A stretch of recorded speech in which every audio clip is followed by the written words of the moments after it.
jetzt mal so weiter.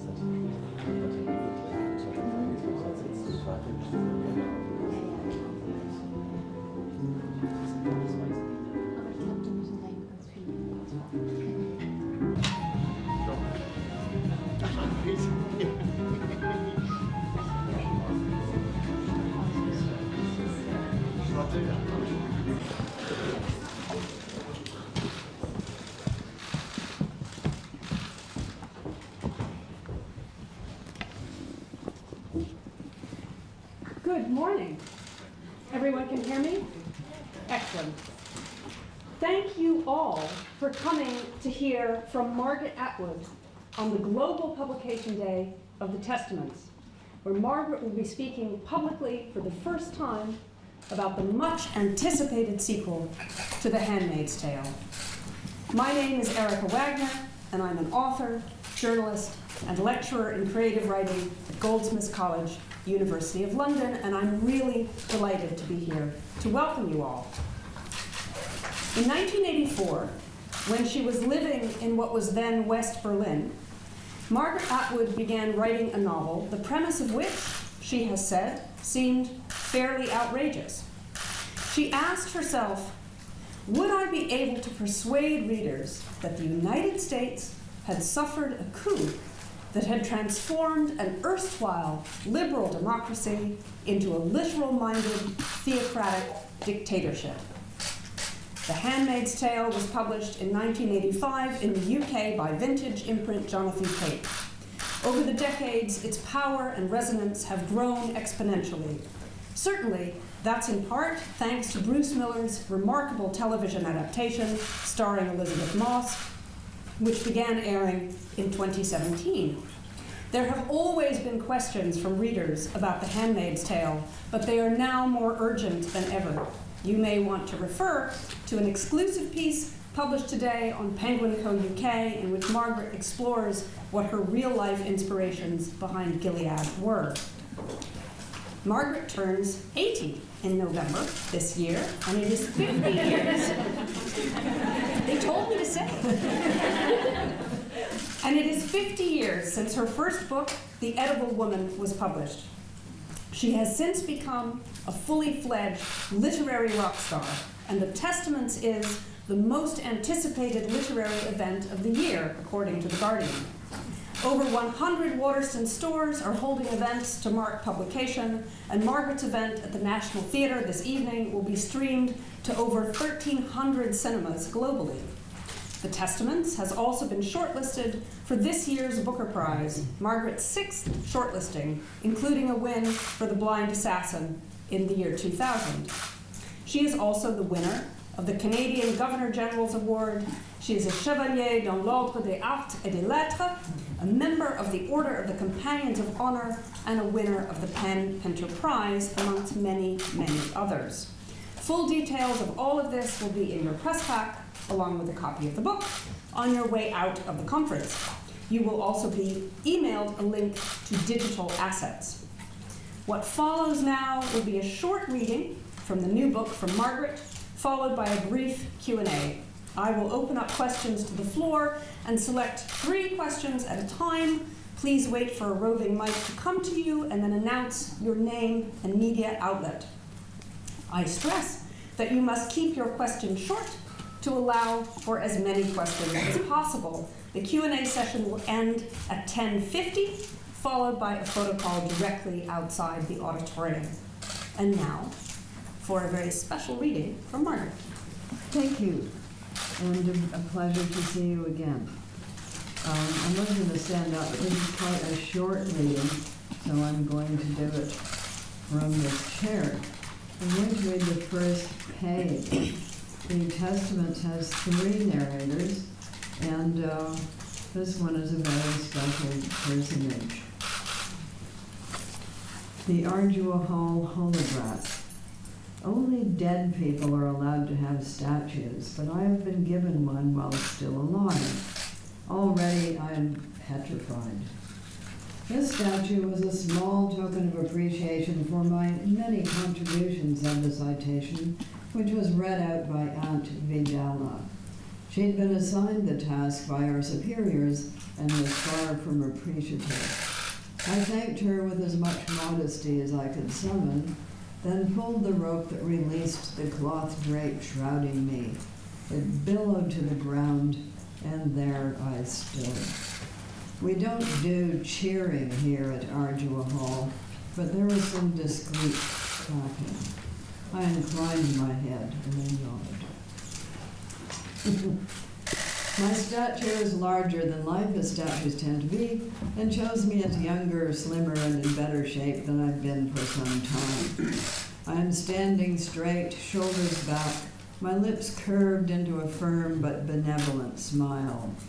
My eyes are focused on some cosmic point of reference, understood to represent my idealism, my unflinching commitment to duty, my determination to move forward despite all obstacles. Not that anything in the sky would be visible to my statue, placed as it is in a morose cluster of trees and shrubs beside the footpath coming and running in front of Ardua Hall.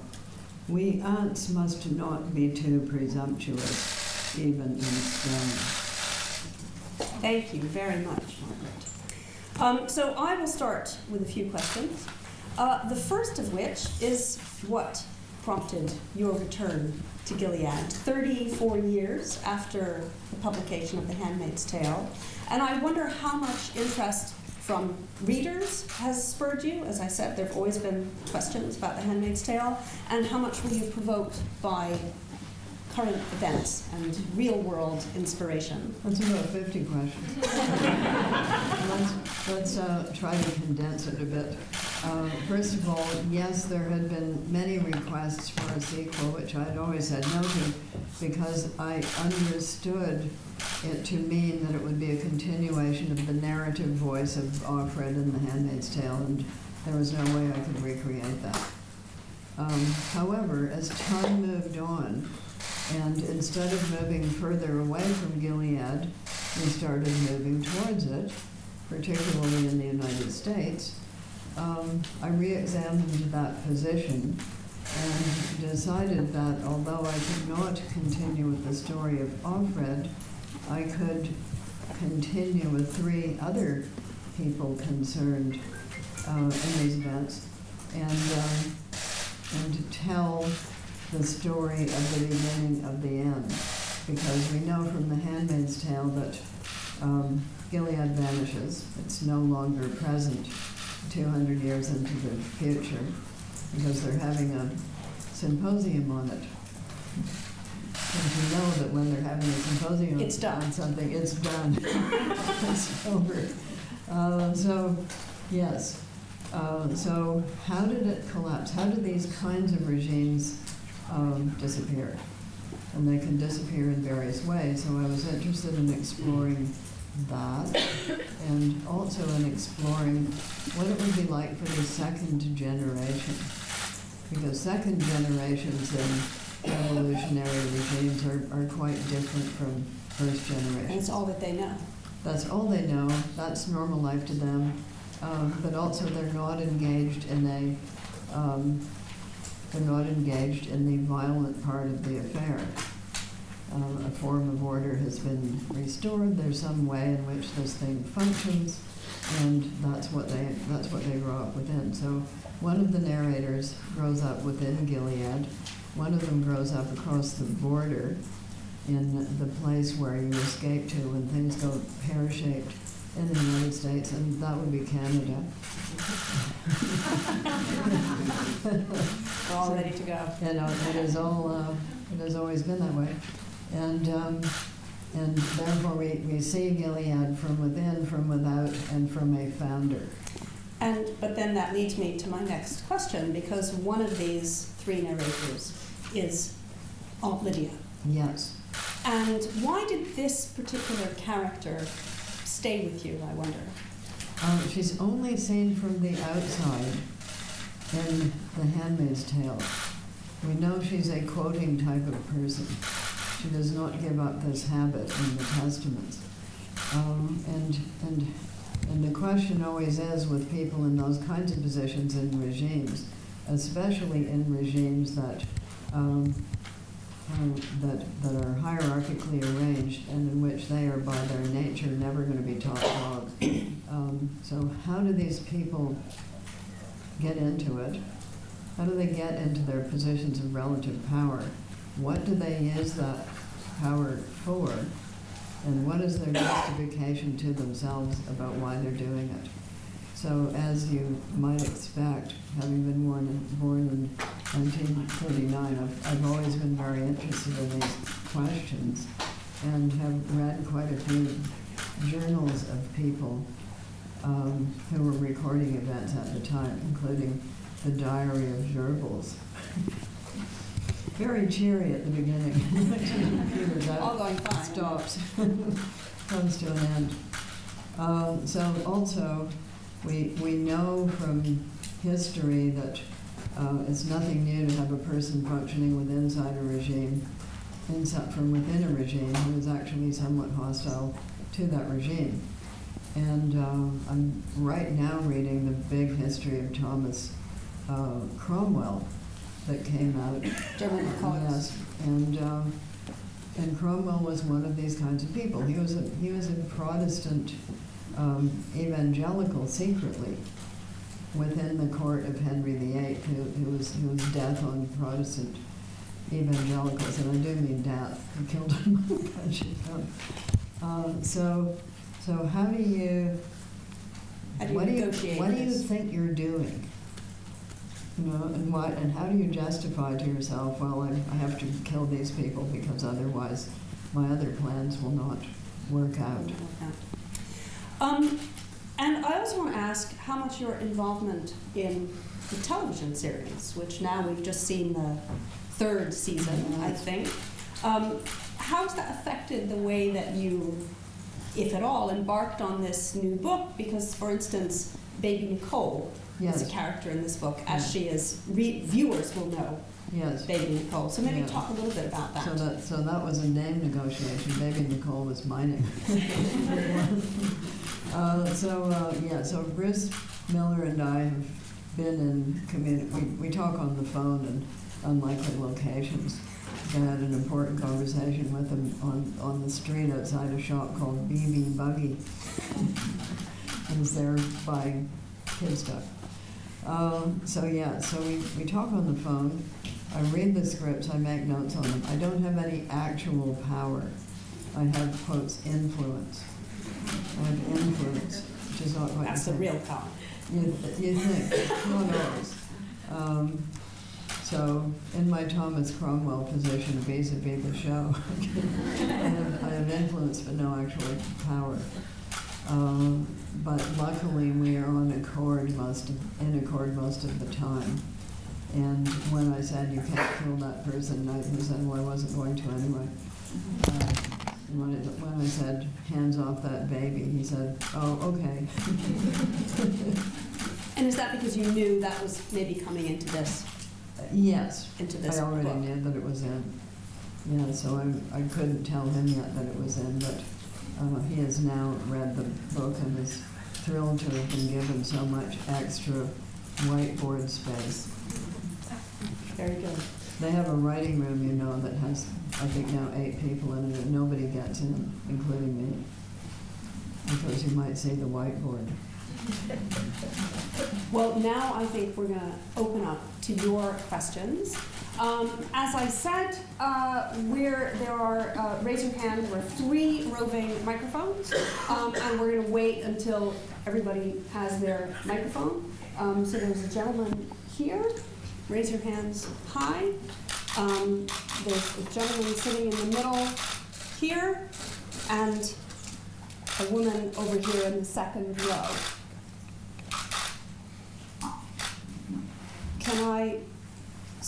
Does everyone have a mic down here? Very good.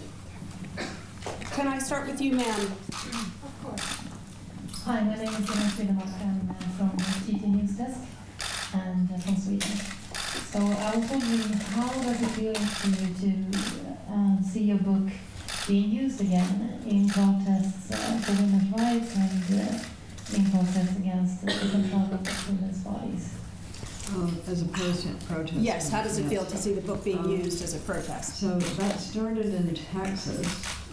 This wave of it started in Texas. It had been around as a thing that people dressed up as from time to time, but this wave of it started in Texas, where an all-male legislature group was bringing in more laws about women's bodies.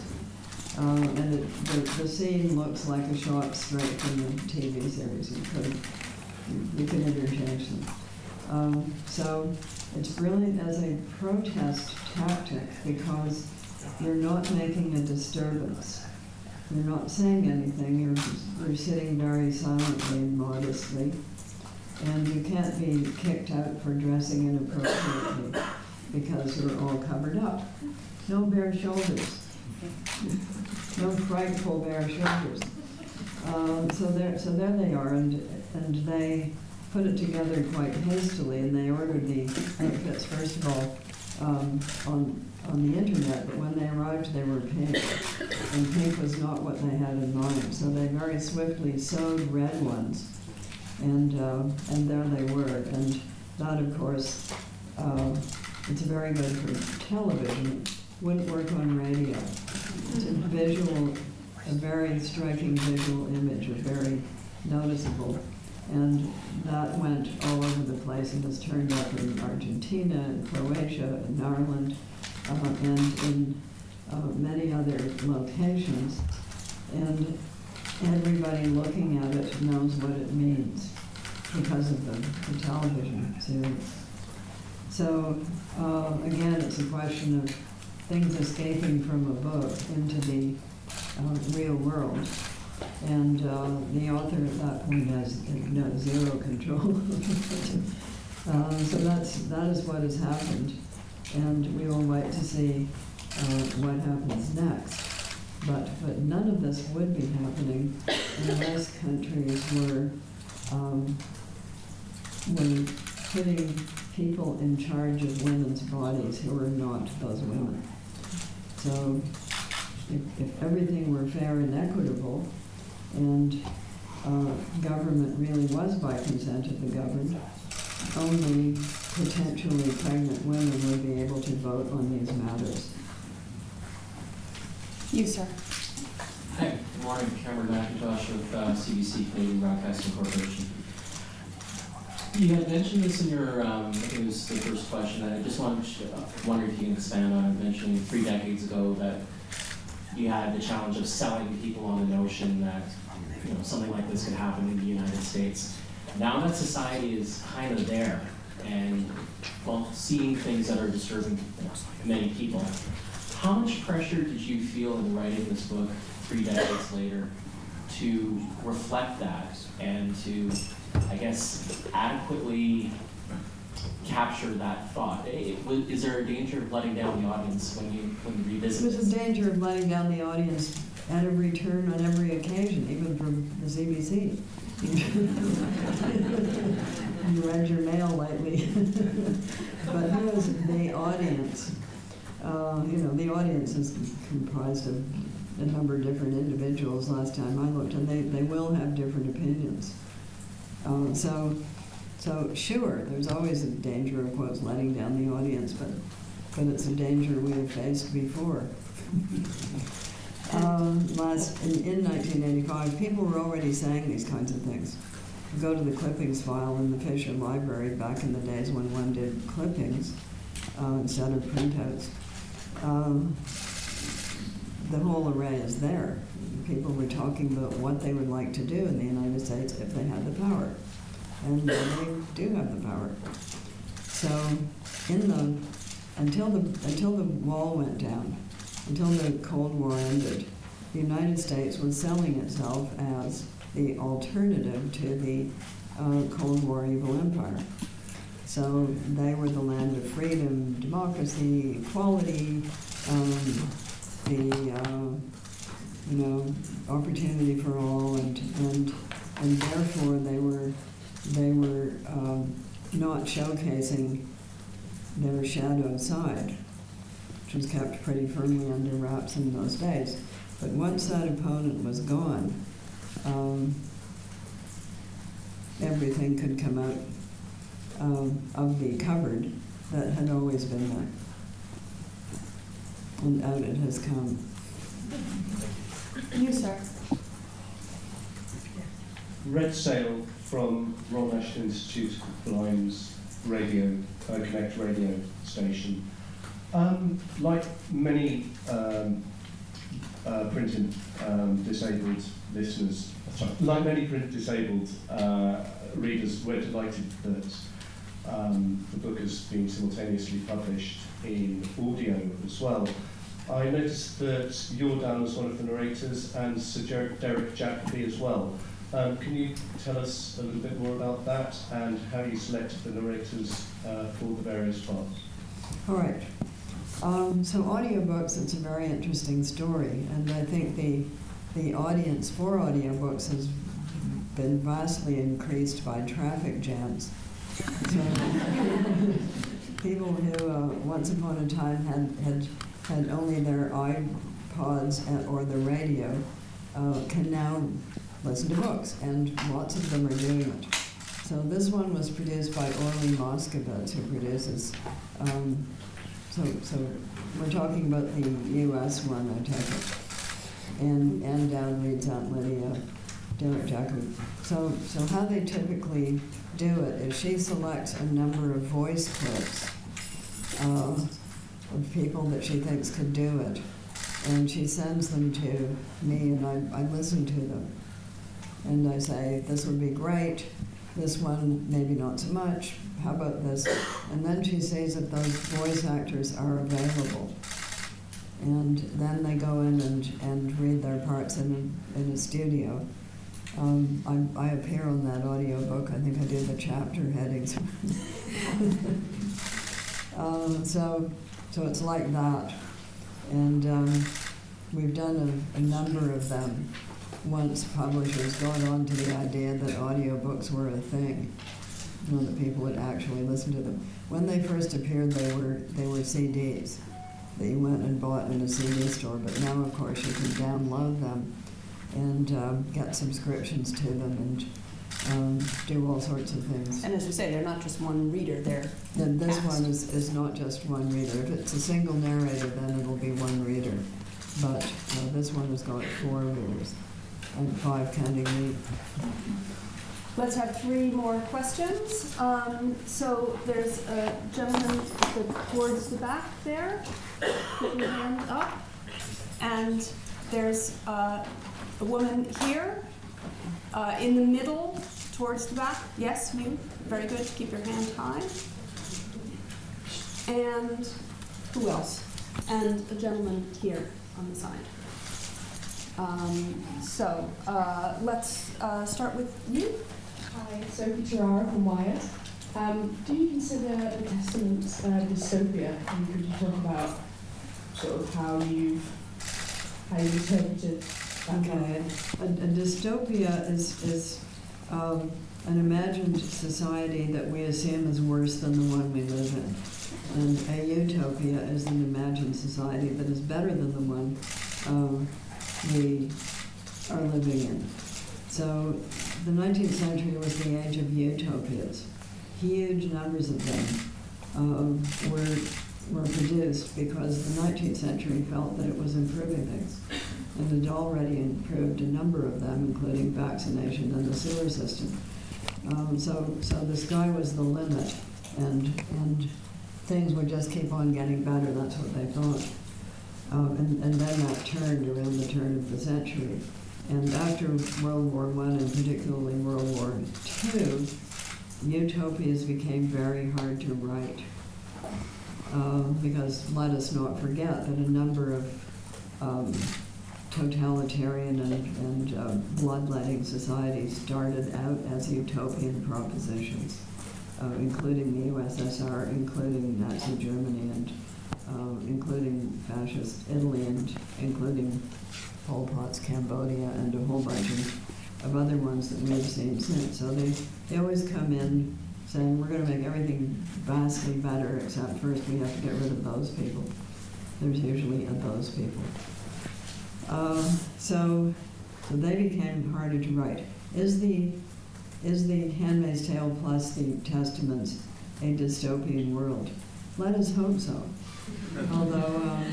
Although it's never uniform. The people that are running things in those societies think that it's a vast improvement over what they were doing before because they're in a good position. What's your problem?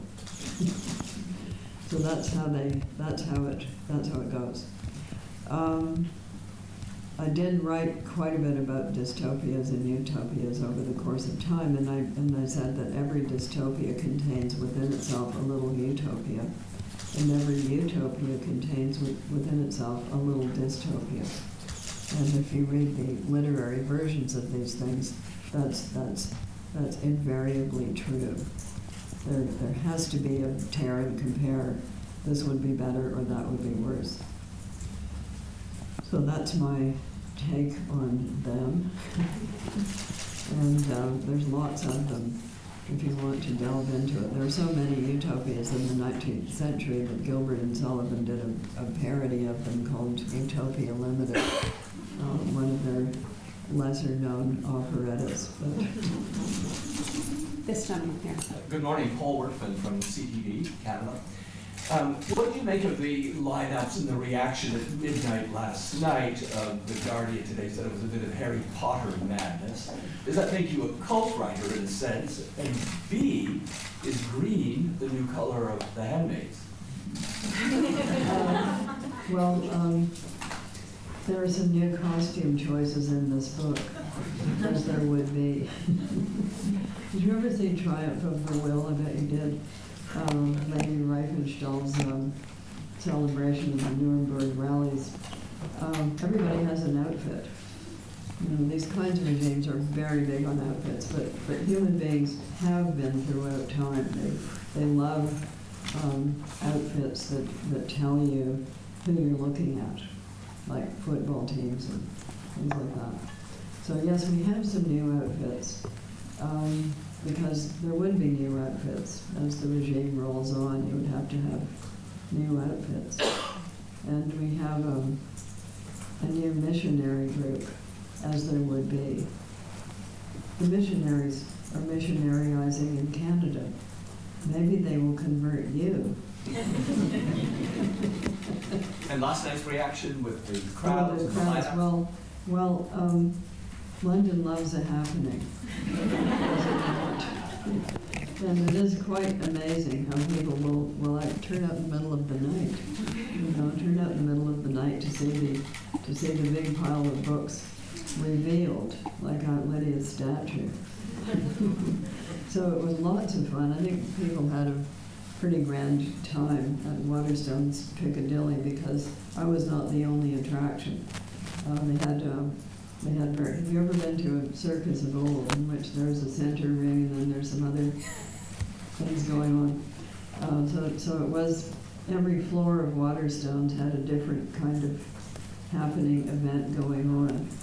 And they were having panels and they were having guest appearances and they were having an actor reading the end of The Handmaid's Tale to set us up for the beginning of the Testaments. And we had some cosplay and lots of pins.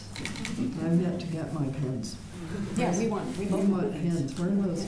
Who's got the pins? And then we have the third mic. T-shirts. Yes. There were T-shirts. Well, keeping with the Canadian theme, I'm with the Globe and Mail, Paul from the Globe and Mail in Toronto. Where are you? I'm right here. You're right there. Okay. And what's your name? Sorry. It's Paul Walton from the Globe and Mail. We know about him.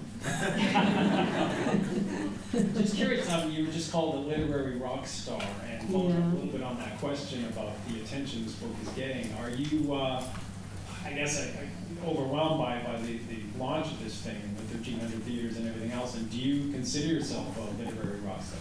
Well, considering the lives that rock stars lead, I know. You made it to almost 80s. I know, I haven't yet, died of an opiate overdose. Not yet. There's time. Yes, I think that this kind of thing could be quite ruinous for a 35-year-old, because where do you go from there? In my case, we kind of know the answer. We know the plot. So am I overwhelmed by